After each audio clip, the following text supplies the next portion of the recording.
Musomyi mwiza afata Bibiliya adufashe gusoma. Umuntu usoma neza ikinyarwanda adufashe gusoma rwandiko Pawulo yandikiye ab'Efeso igice cya mbere murongo wa 15 agarukire kuri 18. Yongera asome urwandiko Pawulo yandikiye abakolosayi igice cya mbere nanone umurongo wa 9 agarukire ku wa 11. Babaye babiri byo byiza kurusha. Mwagasoma rwandiko rw'Abefeso ubundi urwandiko rw'abakolosayi. Mana ibaho umugisha kudusomera Abefeso igice cya mbere ku murongo wa 15 kugeza ku murongo wa 18. Nico gituma nanje maze kumva uburyo mwizera umwami Yesu mukamukunda. Nico gituma nanje maze kumva uburyo mwizera umwami Yesu mugakunda abera bose. Mbashimira Imana urudaca kabasabira uko nsenze kugira ngo Imana y'umwami wacu Yesu Kristo ariyo data wa twese w'icubahiro ibaho umwuka w'ubwenge no guhishurirwa bitume muyimenya ngo amaso y'imitima yanyu abone uko ahweza, mumenye ivyo mwiringizwa niyabahamagaye, mumenye n'ubutunzi bw'ubwiza bw'ivyo azaragabera. Amen. Amen. Naringize ngo usome neza witonze nk'usoma Bibiliya ariko arasoma imvaho. Numvise usa Bibiliya nk'usoma Bibiliya. Gende ku kantu ku kandi buke buke twumve uko havuze. Nico gituma nanje maze kumva yego uburyo mwizera umwami Yesu mugakunda abera bose. Mugakunda n'abera bose. Mbashimira Imana urudaca. Mbashimira Imana ubudaca. Nkabasabira uko nsenze. Ngahitamo kubasabira uko nsenze kugira ngo Imana y'umwami wacu Yesu Kristo, kugira ngo Imana y'umwami wacu Yesu Kristo ariyo data wa twese w'icubahiro, ariyo data wa twese w'icubahiro ibahe umwuka w'ubwenge kuri ivyo bindi byose ibongereho umwuka w'ubwenge no guhishurirwa bitume muyimenya ngo amaso y'imitima yanyu, kugira ngo amaso y'imitima yanyu abone uko ahweza, abone ukuntu ahweza. Mumenye ivyo mwiringizwa niyabahamagaye, mumenye ivyo mwiringizwa niyabahamagaye, mumenye n'ubutunzi bw'ubwiza, mumenye n'ubutunzi bw'ubwiza ivyo azaragabera. Amen. Amen. Rwandiko rw'abakolosayi Pawulo yandikiye abakolosayi kumve naho ko avuga igice cya mbere uhereye ku murongo wa 9 kugarukira ku murongo wa 11. Nico gituma tudasiba kubasabira uhereye igihe twavyumviye, twifuza ko mwuzuzwa ubwenge bwose, yego, bw'umwuka no kumenya kose. Twifuza ko mwuzuzwa ubwenge bwose bw'umwuka, yego, no kumenya ubwenge bw'umwuka. Twifuza ko mwuzuzwa ubwenge bwose, yego, bw'umwuka, yego, no kumenya kose, ngo mumenye neza ivyo Imana ishaka, mugende nk'uko bikwiriye ab'umwami. Hanyuma rero mugende nk'uko bikwiriye ab'umwami wacu mumunezeza muri byose, mwere imbuto z'imirimo myiza, yose kandi mwunguke kumenya Imana. Amen. Haleluya. Yesu ashimwe cyane. Munyikirize tuvuge ngo amen. Yesu nashimwe cyane. Turabaramukije amahoro y'Imana. Turamukanye tugire ngo amahoro y'Imana. Turabaramukije amahoro y'Imana. Amahoro ya Kristo aganze mu mitima yanyu. Amahoro ya Kristo aganze mu byanyu. Amahoro ya Kristo aganze mu byo mukora no mu byo mwifuza kugeraho. Imana yo mwijuru ibaho umugisha, Imana yo mwijuru bagirire neza. Turanezerewe muri uno mugoroba mwiza kuba hano. Imana iduhaye kugira aya mahirwe yo kuba hano kugira ngo dushobore kubana mu ijambo ry'Imana. Imana ihe umugisha ababyemeye ko twobana, kozi b'Imana bari no torero. Tubasabiye umugisha ngo Imana yo mwijuru ibagirire neza. Amen. nitwa Niyonzima Felix, mba mu gihugu cy'Ubugande, niho nazananye mu nkambi ya Caka, niho tuba, niho dukorera ibikorwa by'Imana. Umukristo mu itorero rya Mahanayimu. Muri iryo torero niho nkorera ibikorwa by'Imana, niho nsengera, niho mbarizwa. Ndondeye n'ubu bajije bakubwira ngo ndi hano kuko barazi ko ndi hano. Rero Imana ihabwa icyubahiro. Ndi umugabo utari mutoyi, yubatse, afite umudamu n'abana 7. Imana ihabwa icyubahiro. No kuvuga ngo Yesu atugiriye neza, jewe n'umudamu wanje. Amen. Mwakiri ntasho rero zabera b'Imana bo mu gihugu cy'Ubugande. Mwakiri ntasho zabo, Imana ibaha umugisha. Mwakire n'intasho z'abayobozi dufatikanije kuyobora itorero iryo nyoboye, kubera ko urabona ko ndi umuntu ngana gutya mfise itorero nyoboye, kandi ndabyizeye ko ndariyoboye neza. Nabo bo bitangira ubuhamya ko ndabayoboye neza. Rero biciye muri Revera Pasiteri uyoboye, hari aho ndi bishop, nta wundi muntu uvuga irindi, nije mvuga rikijana. No kuvuga ngo ajyaho kabisa, ari aho nanje ndashika nkagereka akaguru ku kandi, nuko bakemera, niyo nyene bicitse ngashira ku meza akaguru, nta uvuga ngo ko washize ukuguru ku meza. Rero ririya torero umuyobozi waryo yambwiye ngo nsuhuze abadamu muri no torero. Umugore yitwa Nimbona Janine yambwiye ngo mbasuhuze cyane. Niwe dufatikanije kuyobora ririya shengero, kandi nawe n'umurevera mwiza. Mbonye nshigikiye mu kuyobora ririya shengero, kandi dufatikanije nawe turizeye ko tuzorigeza mu ijuru. Amen. Rero Imana ibaha umugisha, Imana ibagirire neza. Hano nigeze kuhataramira rindi rimwe, none bubaye bugira kabiri ndahataramiye mu minsi itari mike yari haciye. Imana yongeye kumpa amahirwe yo kuhataramira, izina ry'Imana rihabwa icyubahiro. Amen. Tugiye kuganira muri uno mugoroba, twisunze kuri ano majambo twamaze gusoma, yanditswe n'umugabo umwe, ayandikira mu kibanza kimwe, kuko yayanditse ari muri gereza afunzwe. Yandikira abanyefeso yabandikiye afunzwe ari muri gereza, n'abakorosayi nabo nuko yari, izi nzandiko zose yazanditse ari muri gereza. Yego. No kuvuga ngo rero bamwe yabandikiye afise ukuntu ari ijambo byagiye biza birahurira ko yaravuze ngo maze kumva amakuru yanyu. Ko nk'abakorosayi bo ntiyabanye nabo, ariko abanyefeso bo yarazi amakuru yabo. Maze kumva amakuru yanyu, nkumva uburyo mwizeye umwami wacu Yesu Kristo, nkumva n'ukuntu mukunda abera b'Imana, nahisemwo kwiha ihitaji yo kubasengera mutabisabye, kubera ko numvise ko hari ikintu mwakoze cyanejeje umutima wanjye. Numva bikwiriye ko ndabasengera kugira ngo iyo Mana y'umwami wacu Yesu Kristo mwizeye igira ikindi kintu yongera ko kuri ibyo bintu bibiri mukora, kuko mwarizeye Kristo murangije mukagira n'urukundo mukunda abera b'Imana.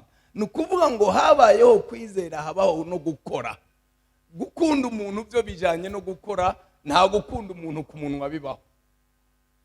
Yego, urukundo rw'umunwa ntirubaho, bakubesha. Urukundo nibikogwa.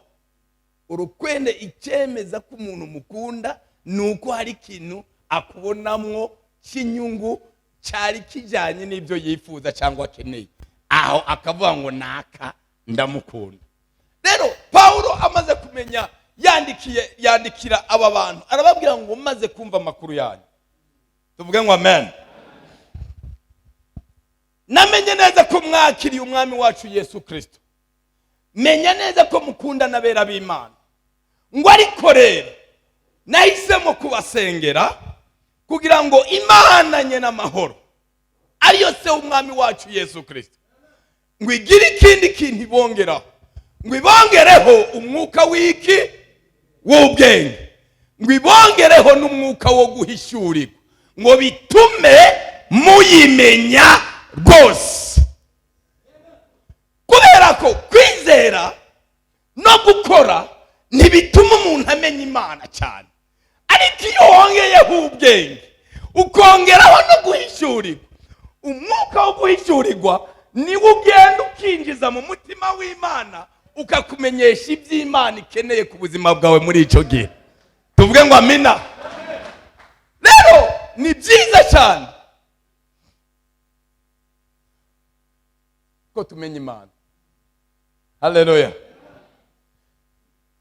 Tugiye kuganira nk'umutwe w'ijambo tuvuga ngo itandukaniro riri hagati yo kumenya Imana no kumenya iby'Imana.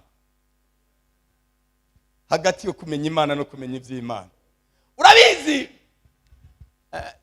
dukunze kugira confusion ziteye ubwoba. Dukunze kwihenda cyane, tukihenda ku bantu dukurikije uko tubabona, dukurikije nuko tubona bigisha mu ishengero. Nk'umuntu nkanje akaza, hari abantu banabizi banabishoboye cyane, banabikora mu buryo bugezweho.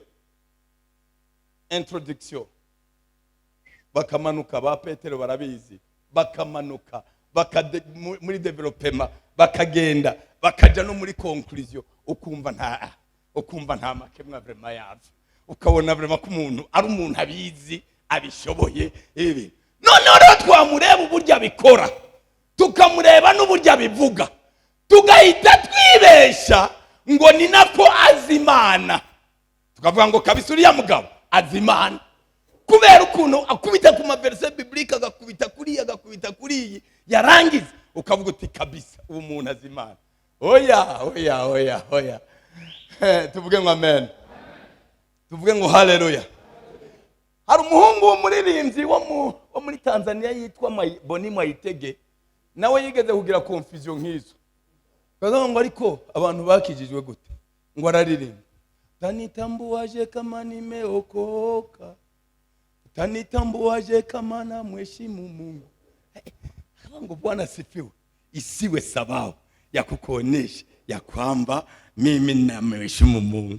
Arangije ngo aravuga matendo yako, matendo, tazameni matendo.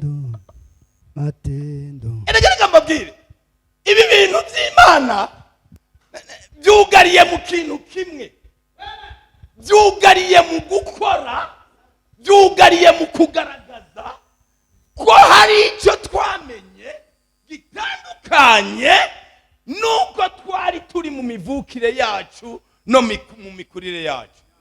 Usibye wewe gusa kubera wewe wavutse usanga, ariko twebwe twabifatiye hagati. Twafatiye hagati turembye, twararembye, nituri kimwe n'abahungu nyene. Abahungu nyene nigeze gusura abantu mu Bibunda, ndatangara. Sanga abantu nyene kuri injanja bafata utwana tw'uduhinja, twose baturyamika muri kwe mu nguni nijoro. Azamba niko yemwe, ariko aba bantu yemwe abantu bo bimeze neza.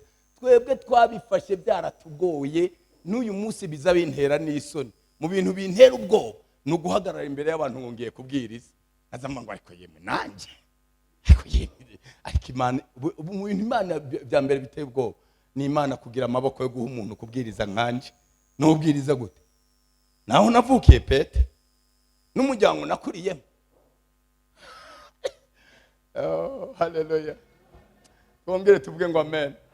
Nicyo gituma bintera ubwoba, nimba hari ikintu cyambere kintera ubwoba, kandi nakuze ndi umugabo utagira ubwoba.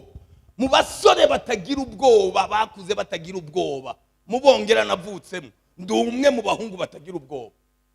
Kugira ubwoba gucya bwa bundi bwa busanzwe bucya, kuko bwa mbere imbaraga z'umubiri nari nzifite zisanzwe pe, zazi nizo kuvuga ngo icyo turi buhure ndigwana ko nicana ndiruka, nari nzigira nkaba nagira ubwoba nkaba nagira ubwoba bwo kuba no kubita umuntu mu kabare bisanzwe nkagukubita ukungana nkavuga ngo ndagukubita ejo nzoja kukuburana muri polisi. Nukuvuga ngo sinigeze ngira ubwoba abantu kuntu bari ariko kuva maze kwakira Yesu Nehemiya we nagendanye ubwoba bwa bino bintu nkazavuga ngo ariko Mana yashoboye kumara inyota y'inzoga navukiyemwo ukayimara tutagwanye tutavuganye ukayimara igashira ugira imbaraga mu bahungu babongera nkazavuga ngo nabonye Imana itebwo nzangera mu biwacu nkaba bakavuga ngo ariko bigenda gute umugabo nkawe ko ashobora kubaho adashobora kunywa ku nzoga. Baza umugabo yabakuriyemo abarundi oya si kimwe n'abahungu b'umurenge zeko nyina nawe murenge basigaye bazinyubatirisha ariko twebweho nabwiye abantu kare sinzi abantu twaganiriye ndababwira ngo ikintu cyambere kibi kibaho mu buzima no gukorera ikintu muri forode. Guforoda ni bibi kubera iki iyo uri umuforoderi abantu ntibamenye ukuntu bagutakambira ngo bakuririre, ariko iyo utari umuforoderi abantu bazamenya ngo yaratoromye yaragiye none muze duhudumiye turebe ko yogaruka. Ariko abaforoderi bazaba baraforoda bagaforoda abantu kugira bazokumenya uri umuforoderi uba waramaze ibintu waraciye ibintu.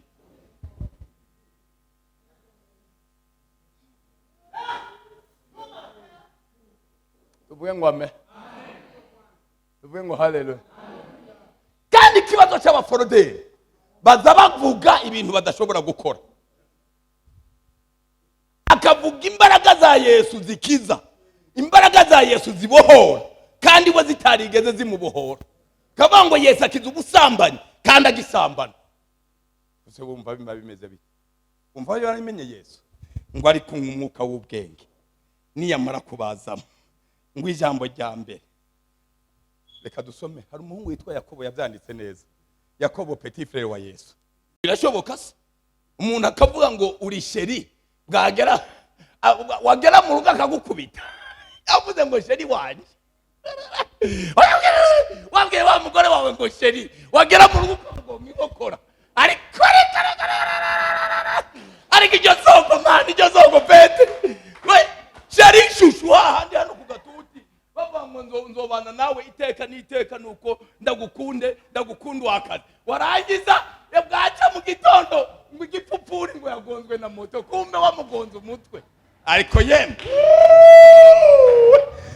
mana mwana ako gakiza ntabwo aragakiza murashaka oya mushatse muzokabemwo ariko siko mwisoko rimwe ntiyashobora kuva mwisoko amazi arura na yasosa ntibishoboka. Yakobo rero avuga kuri buno bwenge ubwenge buva mu ijuru Paulo yari karasabira abantu. Usomye mu gice cya gatatu wa muhungu asoma adusomere neza igice cya gatatu cya Yakobo uhereye ku murongo wa 3 wumva ukuntu bavuga.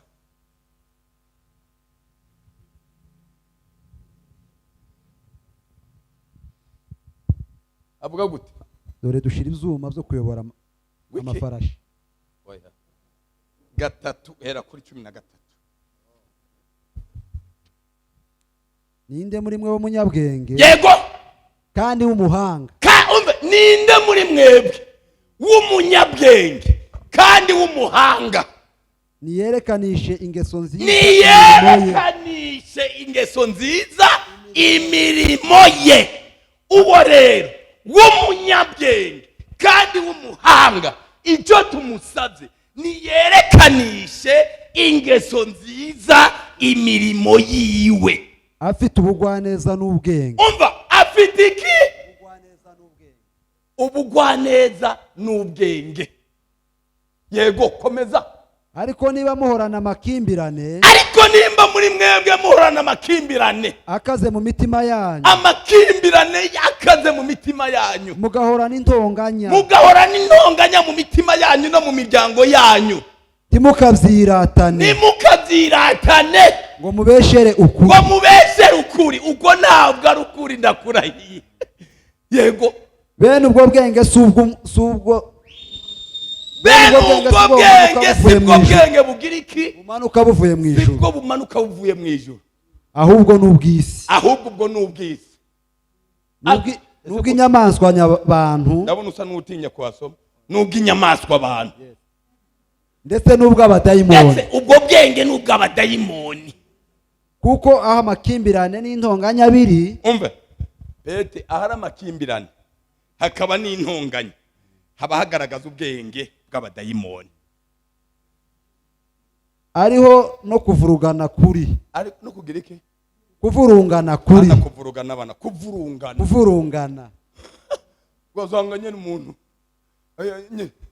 ariko abantu bazagira kuvurungana. Ariko yemwe muri Kristo habamwe kuvurungana, muri Kristo habamwe ubugwaneza, muri Kristo Yesu habamwe amahoro, muri Kristo Yesu habamwe urukundo, muri Kristo Yesu habamwe imbabazi, muri Kristo Yesu habamwe kugira neza, muri Kristo Yesu habamwe ineza y'iteka ryose, muri Kristo Yesu, muri Kristo Yesu harimo umunezero kuba tigeze bagira umunezero. Nta muvurungano uba muri Kristo Yesu, no gukora ibibi yego byose.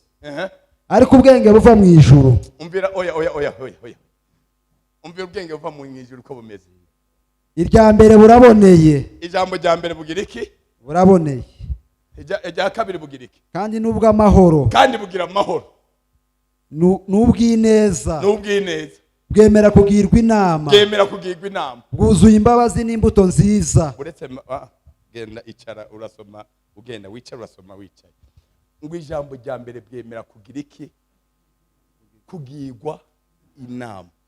Reka ndakubwira, niwabona umukristo, umuvugabutumwa, umuririmbyi adashobora kwemera kugirwa inama, uzomenye ngo uwo nguwo, ese ndavuga gute, ubwenge ariko arakoresha buriko buramubuza kugirwa inama, buba ari ubwenge bw'abadayimoni. Kuko ubwenge bw'Imana butera umuntu guca bugufi mu mutima.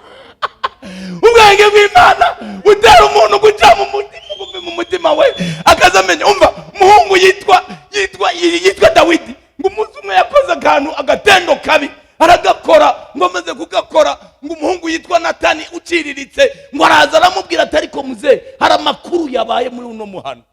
Atameze ati hari umugabo w'umukire uteye ubwoba, agira ibintu byose, ngo arangije uwo mugabo, ngo agaturana n'umukene wa nyuma, ngo buracagendererwa n'umushyitsi, ngo buke ngo afata ngo uwo mugabo ngo yagira intama imwe, ngo afata nya ntama yari afite, ngo aragenda ayigaburira umushyitsi.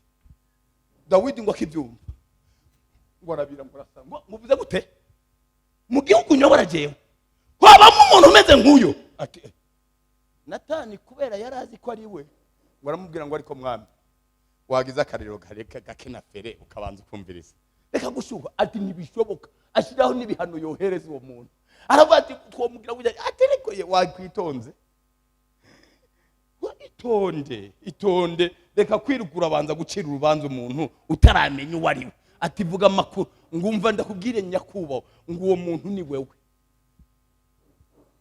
ngo Imana yambwiye ngo yaguseguye abagore basobuja uko ari 10, ngo kandi iyo baba bake ngo iba yarakugabiye n'abandi, ngo none niki cyatumye isuzugura ukaja ugufata mukawe warangiza ukica na uri. Ngo Dawidi acumva ayo makuru, ngo akiyumva neza, wumva abahungu bamaze kugira kunongosera mu mana, ngo yagira akibikora yagira ngo biroro, ngo akibyumva yumva amava arakoranye, ngo aracika inkokora, ngo aravunika, ngo yikubita hasi abura imyaka, ngo ahita atambagura imyambaro yari yambaye. Ngo se ibyo nakoze bwa bundi byababaje Imana ku rwego rungana guke?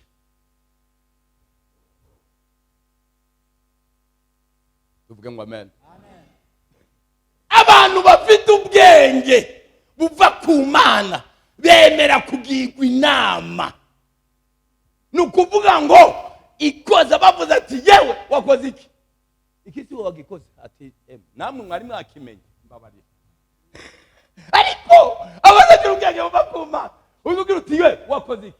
Ngo ariko ninde yakugize maneko w'abantu? Ariko ngo mwagiye mutosora ngo biri mu maso yanyu, ngo aha wowe ntabikureba kubera verse kuko Bibiliya yuzuye n'ishyamba iki n'ikibira kibamwo amaverse ashigikira umuntu wese mu ntengege nkeziwe. Ariko wakwitonze umvira ariho verse yamaze abarundi hano muri Bibiliya. Ariko izo nzoga wagiye ngo mwebwe muzoza musoma Bibiliya ngo muhagarikire ku kantu gatoya ngo nimuzi ko Paulo yandikiye Timoteyo wakamubwira ngo kubw'intege nke zawe no kugwaragurika ngo uzuranywa duke ngo none mwebwe niki gituma muzidukurako umve uti yewe uti kuzambana niki wagiye uriya gusambana ngo none uzoja mu ijuru kurusha Salomo ngo yagira igihumbi umve.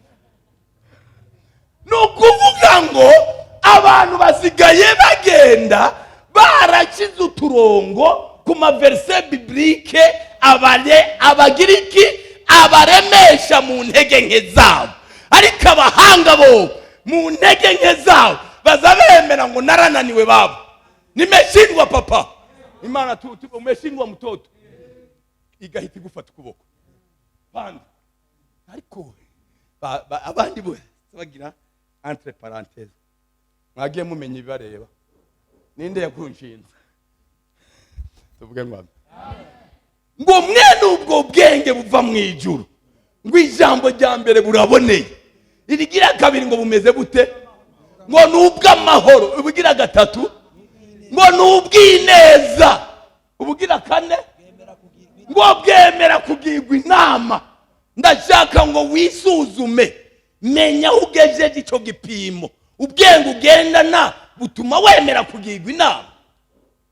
Ikorare ya none kikwereka ikorare ziyobowe n'abantu bazi Imana, korare irimwe abakristo bazi Imana. Hari ibintu byateye muri ino minsi. Ese ubundi ikorare zija muri sortie mwitorero bafite igitaramo byagenze gute? Oya reka banarusabe umushumba ahubwo ikibazo nikibi nuko barusaba akababwira dufite gahunda barangiza ya gahunda bakayirengako bakagenda. Haraho nagiye mu ikorare igira abantu 40 pastor arayibutsa ati yemwe dufite abashitsi twataramye twari kumwe na Janine dufite abashitsi twataramye natwe nimwe kandi twebwe ntibigeze batumye icyo gitaramo ngo yakora rimwe abantu 40 ihita icamwo igice cya 35 baragenda hasigara 5. Ariko umve hasigara bangahe bati murege duhamagara ikorari ngo ije kuririmba bati 5 yemwe abandi bari bagiye. Ariko uwo mwuka ni mubi mwana uwo mwuka utuma abantu bababagararije baba mwitorero ni mubi. Vuga ngo ni mubi. Umwuka utuma abantu batumvira, umwuka utuma abantu batubaha abashumba, umwuka utuma umukorara atubaha pasiteri wiwe, umwuka utuma umuyumbi atagandukira pasiteri wiwe ukamenya ngo uwo mwuka ni uw'abadayimoni si uwuva ku Mana, kuko uwuva ku Mana ugirwa inama kandi urahanwa. Tuvuge ngo amen, tuvuge ngo haleluya, tuvuge ngo amina. Akandi kajambo kanyuma kavuga ngo ariko zigira imbabazi. Yewe ma reka ndakubwira ikikwereka ko umuntu agira ubwenge bw'Imana pete yirengagiza icyo yacumuweko, agira kwirengagiza icyo yacumuweko. Noneho rero twebwe reka ndabereka ikibazo dufite cy'abavuga butumwa muri no mizi. Abavuga butumwa twihinduye aba espio, twihinduye mwese yemwe novuga ngo iki, twihinduye abantu nyene bagumbi ivyo ndiko ndavuga ugomba kubyumva. Nukuvuga nkabanza nkamara imbaraga ibyo abandi bose bavuze kera kugira ngo bikunde wumve ivyo je ndiko ndavuga. Nimba ndiko ndavuga kumbabaza uwandi yari karavuga kukwizera, uwo kukwizera nkabanza nkamumara imbaraga kugira ngo wumve ngo imbabazi ninde yabikubwiye. Ariko ye urigira umuntu ugasanga yigize ibyo ari karavuga niyo realite yiwe niko ari oya. Bene data reka mbabwire akariro kare na fe twende pole pole, kuko hari umuririmbyi wo muri uza abahungu bo muri uza baravuze bararirimbye niba baravuze ngo isi tugwaniramo yagwa iyi gibuga tugwaniramo harimo nabandi bagize iki bagiciyemo uwundi mwanditsi nawe aravuga ngo yewe nguze ugenda buke buke ngo ntabwo urageraho satani adashobora gutera ibuye adashobora kurasa umwami ntabwo urahagera wewe uragenda nk'ukubwira ngo ibyawe byararangiye yoya igituma ibyawe uri kurashaka kubyemeza abantu ku mbaraga nuko atari iby'ukuri ntabwo bituma ubyumvisha abantu ku mbaraga barakureba wowe uri kurabivuga bakavuga ngo kabisa bime mubadirisha ibintu byaramubadirisha iki ariko noneho nubavuga twarangiza tugakubona mu macerere gatoya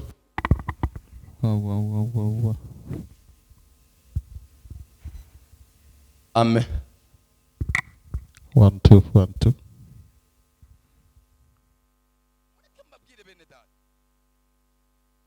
1 2 1 ibi bintu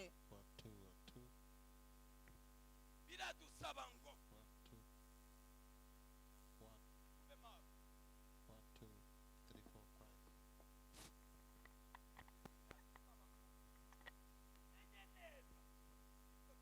uko bimeze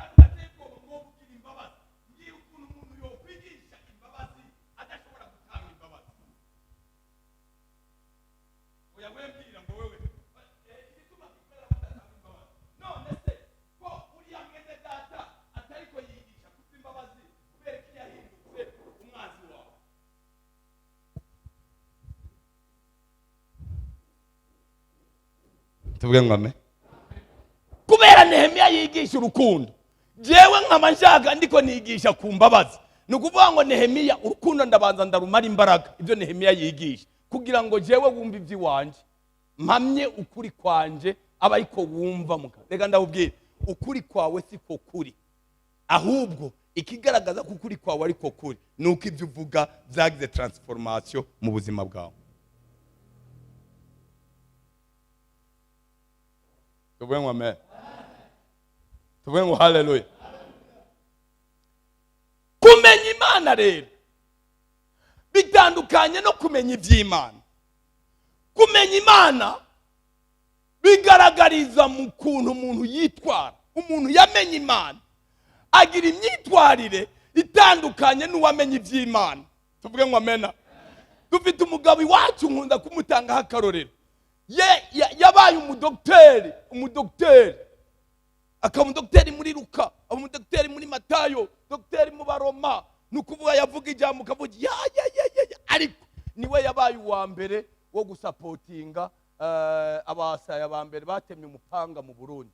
Niwe yabaye uwa mbere mu kubasapotinga ari none ndakubwiye ubwo budoktora bwa Matayo, bwa Luka, bwa Petero, bwa Baroma budashobora guhindura ngo umenye ngo ibyo uri kurakora ni bibi. Ubwo oya ni doktora zimeze zite? Allo?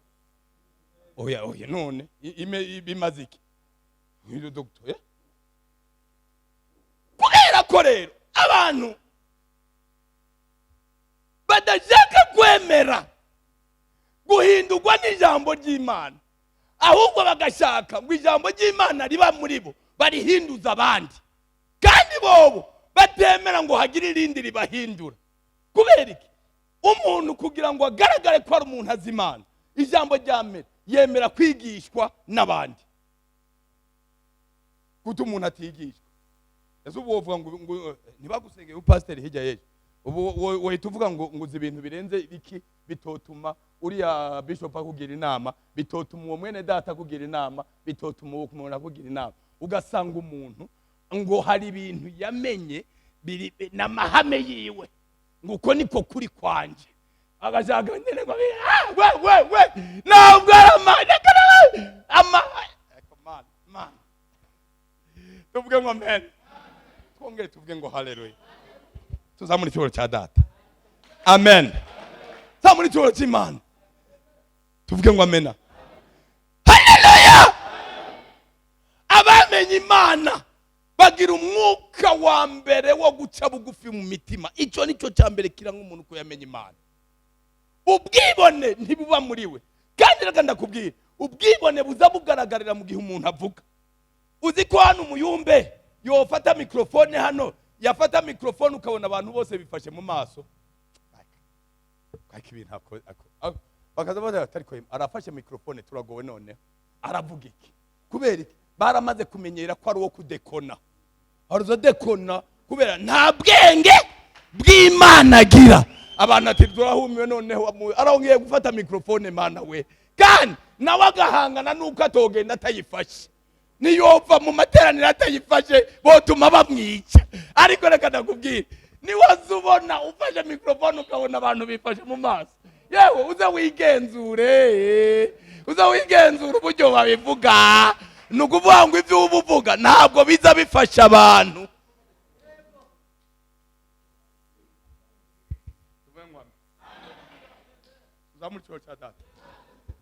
Tuvuge ngo amen.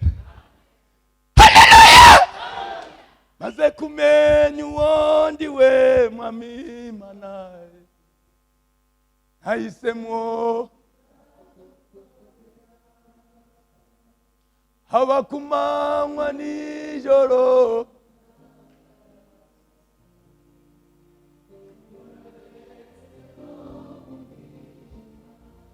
imbabazi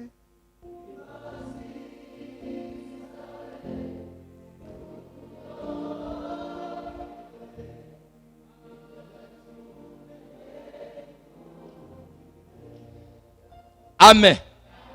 Naringiye kuvuga ukantu none ndakaretse kubera nyene kavugiwe hano ku gatuti, ariko ndakaretse. Mugabo reka mbabwire ni kuri kwa Yesu. Niwumva uvuze ngo he haleluya ukabona ukumva abantu ngo we keba ibyo wakoze biza nibidatunganye neza bwana. Kongera kandi tuzamura icyura cya Yesu we. Haleluya! Ubwenge buva ku Mana butera umuntu kwigenzura, butera umuntu kwisuzuma, butera umuntu kwishira ku munzane akazamenya ngo ndiko ndabigendamwo gute. Ubwenge buva ku Mana butera umuntu kwishira ku munzane akavuga ngo nabigenje gute Mana we. Ako ubwenge buva ku Mana ye ni byiza. Ubwenge buva ku Mana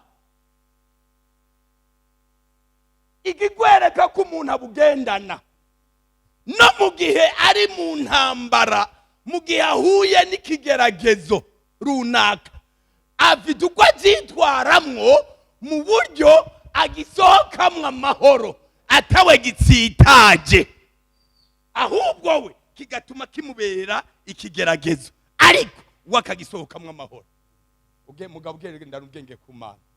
Umuhungu yitwa Yosefu, tuvuge ngo amen. Mu bahungu bagize ibigeragezo ni Yosefu.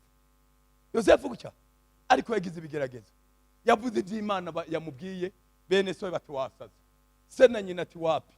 Avuga amakuru y'inka zimira izindi nka, zimira izindi nka ati wapi. Yesu uravuga amakuru y'inka zimira izindi nka, wewe nta n'isoni.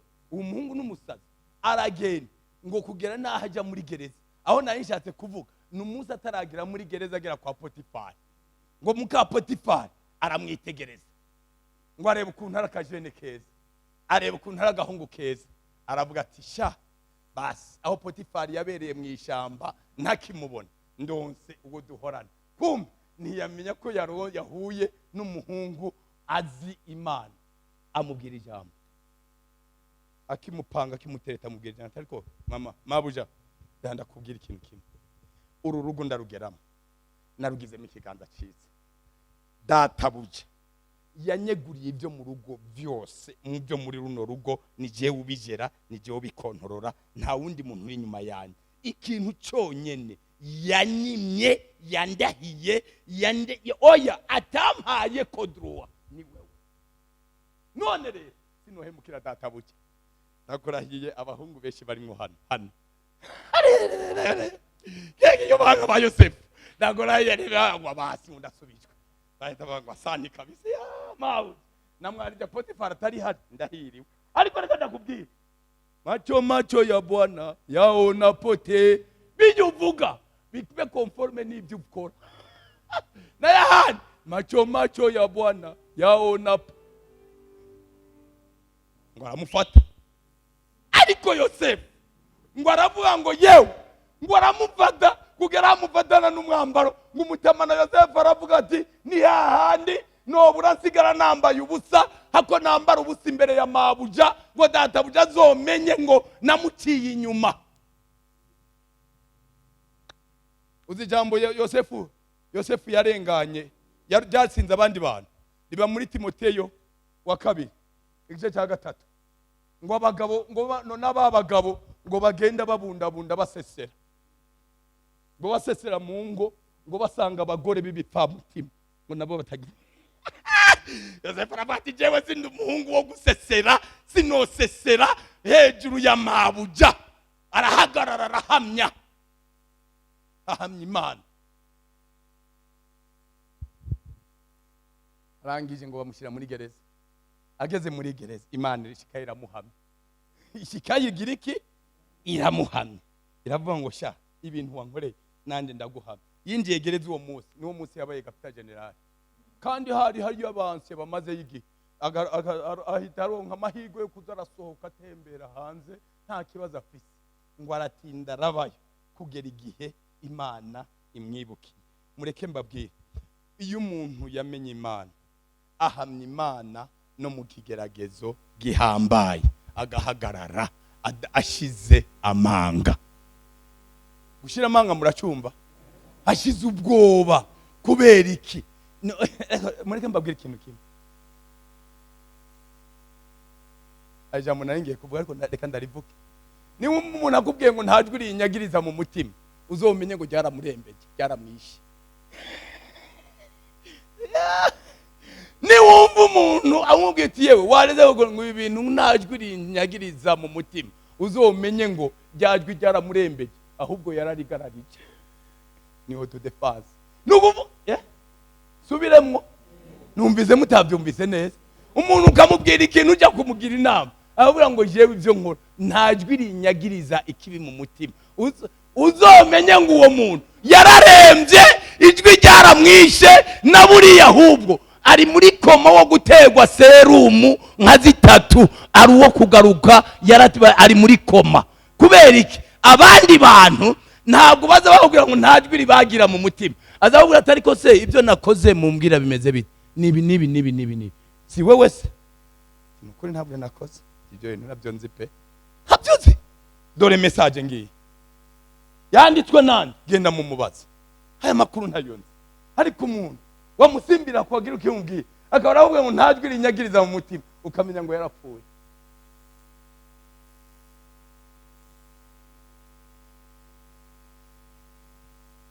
Sabwe sa hari uko navuze mwumvise babyumvise ariko ngiye kurisubiramo kubera ko reka mbabwiye kugira ikintu cyitwa zamiri safi mu muntu. Zamiri safi mu muntu isobanura iki? Isobanura ko umuntu ahagarara ku kuri kw'ijambo ry'Imana apana ku kuri kwiwe. Haleluya! Tuongelegane tuvuge ngo haleluya!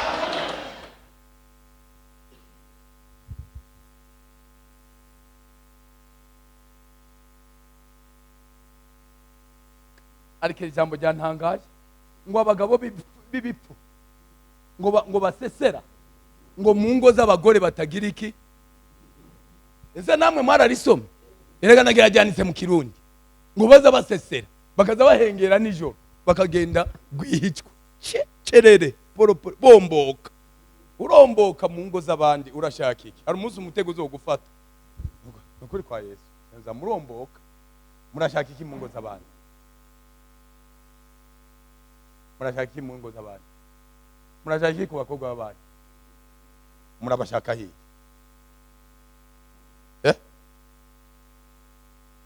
Nuko nyine hano atabahari nibo narimbwiye.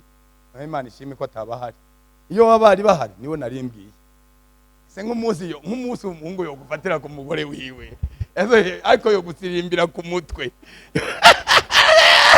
ariko yo gutaruka ku mana ariko wobuhumiwe ariko mwobonana uzoza uromboka tu womboka uzuromboka tu kumenya Imana no kumenya iby'Imana. Ikigwereka umuntu yamenye iby'Imana ntabwo bimubuza gukora icyaha. Iby'Imana ntibibuza umuntu gukora icyaha, ariko kumenya Imana bitesha umuntu gukora icyaha. Ariko kumenya iby'Imana ntabwo byigera bibuza umuntu gukora icyaha.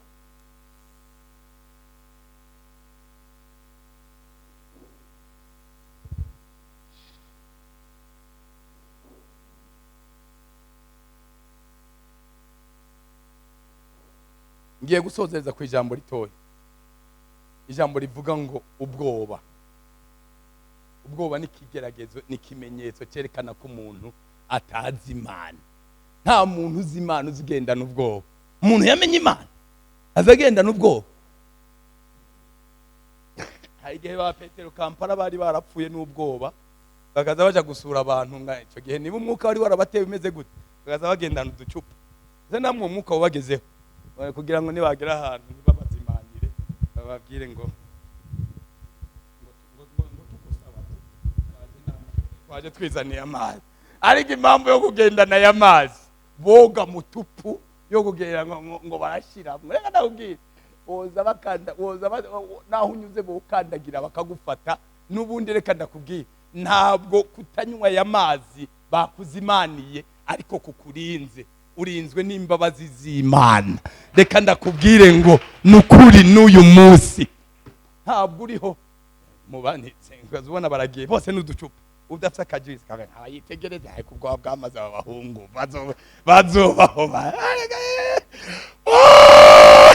Reka ndakubwire ikirango kiranga umuyumbe yamaze kunongozera Kristo azahura n'amapepo kugiye yakandagiramo akazavuga ngo sawa sawa kabisa. Mama aruko wagize reka nkubwiye arabahungu babiri ba i Burundi mugatu ku muntu umwe aje nyene abapasiteri babiri kujya basurana baja gusurana. Barangije akaba hari umugore yabiteguriye vuga ngo yari yabiteguriye arabitegurira neza aravuga ngo none niba yari yazanye sinzi agira ibintu udutendo twiwe ngo twinshara dukora. Arangije abandi banyura handi bajya umutsima bage warangije arabatega mu nzi atiye uzi ukuntu ari nkeneye ko muza kunsengera. Umwe ngo areba mugenzi ariko urukundo rwa naka rumeze yewe baraya oya nukuri rwose nimugena nukuri kw'Imana imwumva ngaha mutansengeye ukuntu narinda bakeneye ukuntu nabashaka atari ko reka tuje kumusengera. Baragenda bahageze ngo ntimwosenga mutariye abanza kubaha kuri hurure mu Gatumba ni hurure Bujumbura ni hurure abahurure ikaranze n'udusamaki twiza araba ngo bagikora guca neza. Aterewe twari twanyuze ahantu ni nkuko hari ukuntu twari twagize twariye ngo ya nubundi ngo ari ukurya mwariye ngo nimushake murye. Uvuze gute? Umwabwira mugenzi ngo avuze gute? Ngo aravuze ngo no kurya ngo twariye nidushake turye. Ubundi ati kunjashe kunja amaboko turye nubundi twatami barabukase abahungu barabukase ubugari barabukase barafyeta n'isahani barakomba. Bati mama ni wajaka ko turya? Ati nicyo nashaka. Atumbira rero tuguhitangazo mama. Bibiliya iravuga ngo tuzojya n'ibyica ariko naco bizadutwara. Ubwo wari wabiteguye turariye tuzongerejo no ku cyumweru uzotubona. Nawe ati nzorabe ko mugera kuwa Mungu. Nzorabe. Ati sawa. Bugeye kuwa mbere mwari mazinutse muri nibatura. Pasiteri muri nibatura. Umwana arongoye uwundi arabwirije. Uwundi mugore anyuze kwa mwarimu. Yemwe aho kwa mwarimu yaramutse amahoro. Ateyeko. Ati yabyutse yagiye muri burakeye. Yagiye muri burakeye. Abaranyuze yinjije kwa pasiteri. Yemwe abo kwa pasiteri mwaramutse amahoro. Ati yego twabyutse. Pasiteri nawe nyene arakomeye. Ngo warumukeneye. Ngo genda umurabe yagiye muri burakeye. Twebwe niba ture bayita burakeye. Ngo yagiye muri burakeye. umugore ati ndareba amakuru urake kuwa kabiri niba tureba yongene kuwa kane bagiye mu materaniro kuwa gatanu kuwa gatandatu umugore aratekera arahunga aravuga ati namenye ko nahuye n'abarozi rega mbabwire tuza abantu imitego rega nkubwire ariko yemwe ariko Mana icyo ngukundira Imana izi tuzigama ikatubera amaso aho twategewe ukazuhanyura ukahanyura yahakorofye ukahanyura umuhungu n'abari abahungu niba bataye mu muriro bagasanga Yesu yageze gutarama mu muriro yawuzimije kera burya yamaze ibihuru byinshi wariye Petero we yagiye arabidezinfecta abikuramo desinfection zamugenda muhagaze mufite umutima mu mutima reka mbabwire ikintu kizoguhagarika umutima uzohagarika umutima n'icyaha wakoze ku Mana cyonyine naye ibintu ntugahagarika umutima n'inkozi z'ibibi muze gute inkozi z'ibindi zo guhagarika umutima gute Yungu cyitwa Gehazi ngo cyarabyutse mu gitondo umunsi umwe ngo bamuteye yarumva bari bamenyereye gutera Isirayeli bamaze kugira ngo Gehazi ngo kibyutse gucya mu gitondo gucya hajya umuboyi gababoyi bagomba kubyuka kare akibyutse gisayo mu kirende kibona pembeni y'amazi kiragenda ati muze aho twabereye birarangiye Geha niki Geha ubayika turapfuye aho hanze noneho n'amabatayo sinokubwira uko bangana ariko Geha nza nkubwira gusenga ukananirwa gusenga nakubwira kwiyiriza ntiwiyirize Gehazi we uzogenda ugira ubwoba bw'ibinyoma n'ibintu Geha Elisa aravuga ngo Mana ngo wahumuye amaso gusa Gehazi gihumura amaso ikigipfu kirebe imbabazi zima kirebe ukuntu Imana iturinde ngo gihumuye amaso gucya kirama ngo ngo mze ngo kweli basandika ndababwira ngo muze mugenda muhagaze mwemye ariko kandi ntakizonera isoni shiti ibyaha byanje zanjanira tagusa uwo mu gihe abandi bakubwira ngo ibyaha nuko ariko kirazira kunywa ibyaha nk'amazi ntabwo ibyaha ari ajya amazi afutse ibyaha ni ikintu cyo gutinya kize kigukoza isoni ariko ahandi hose ni wahurana naka ariko ubundi Petero mvuge mbaze kino kintu abantu tuzadutinya abantu bafite ibihuru sinza mbona mushamburiya abantu bagashamburiya bagasanga bafite tugufa twahishizemo intuze twahizemwe bariye mu masombe twakawutse kera ariko Mana si umuntu arinda agendana agakoko kakawutse kera ubwo yorinda gutera ubwoba guteye akagufa katakigira ko n'inyama ubundi ariko Mana we gute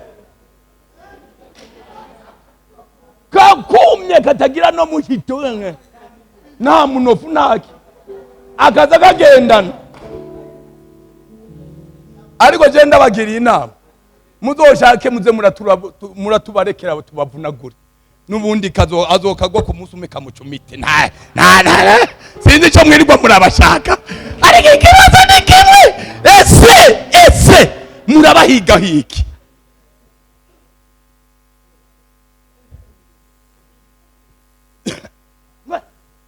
ngo pastor murabizi ngo noneho injangwa zaraye hano aho none umuntu yemeye kwihindura injangwa agutera ubwoba ariko namwe ngo imbwa zaraye ziramoga ngo none wagira ziririmbe nk'abantu ariko yemwe ngo ipuzi kutamenya Yesu kutamenya Imana gutera kugendana imitima ihagaze imbere y'ibitagira imbaraga kutamenya Imana gutera guhorana umutima udahagaze ku Mana kubera ko abantu ntibagera kumenya Imana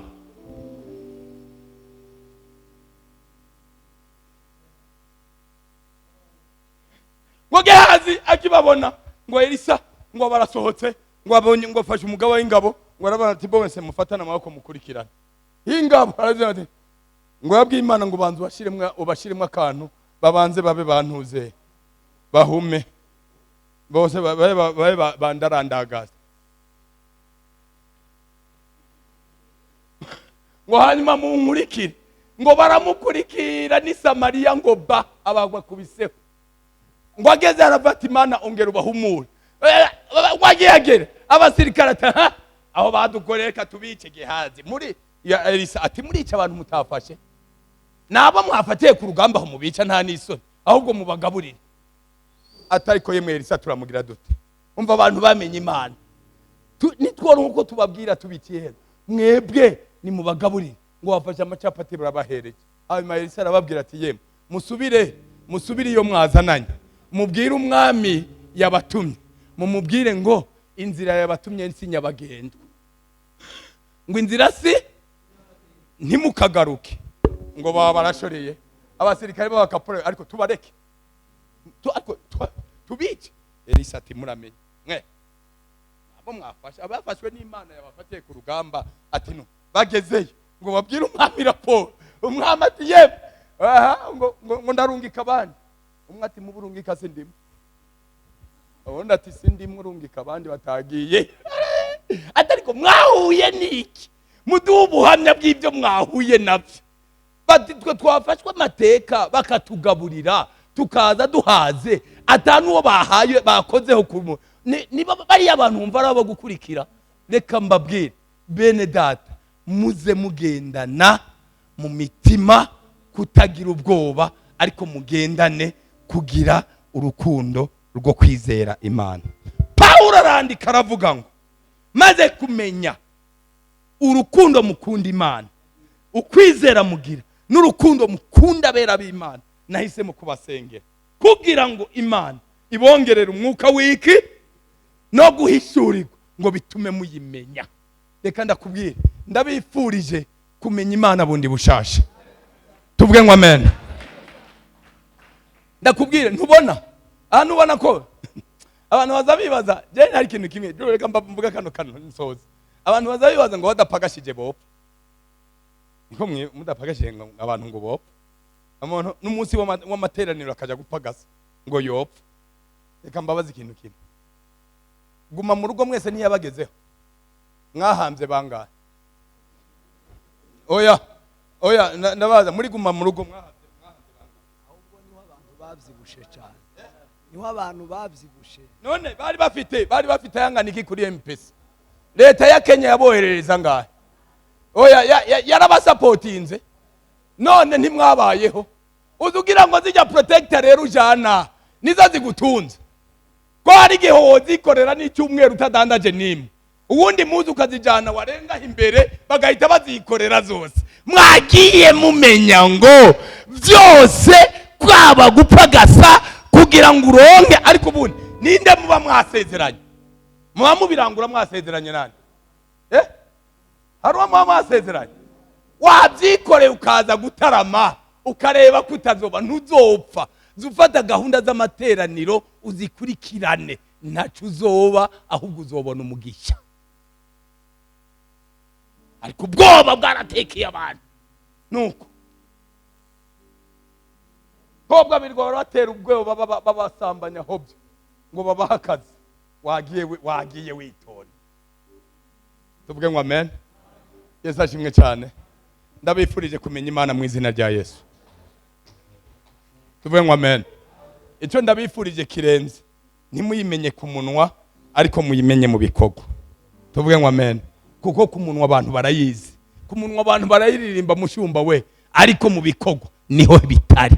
Bwira abayumbu uyoboye ngo mureke tumenye Imana mu bikorwa gukubera ko sojereje mbabwira ngo muri Bibiliya nta muntu numwe yanditswe ngo yarasirimbye nta wanditswe muri Bibiliya ngo yarasenze. Hari uwo mwasomye hari umwanditse mwasomye muri za ntwari zo kwizera 11 hari uwo mwumvise ngo baramwanditse uko yasenze hari uwo mwumvise ngo baramwanditse uko yagize kireka ndakubwira matendo buri muntu wese baza bamwandika kubyo yakoze maze kumenya Imana bagiye baza bakora ngo naka Yefuta bashyizemo iyo aza gusezeranira Imana ntaze gutanga uriya mukobwa uyu munsi ntabarimo hariya. Ni ukuvuga ngo mugwize gukora kurusha kuvuga, mugwize gukora kurusha kuririmba, mugwize gukora kurusha kubibamo, kuko gukora niko gufise imbaraga kurenza kuvuga. Imana yo mwijuru ibaho umugisha kandi Imana yo mwijuru ibagirire neza. Amen.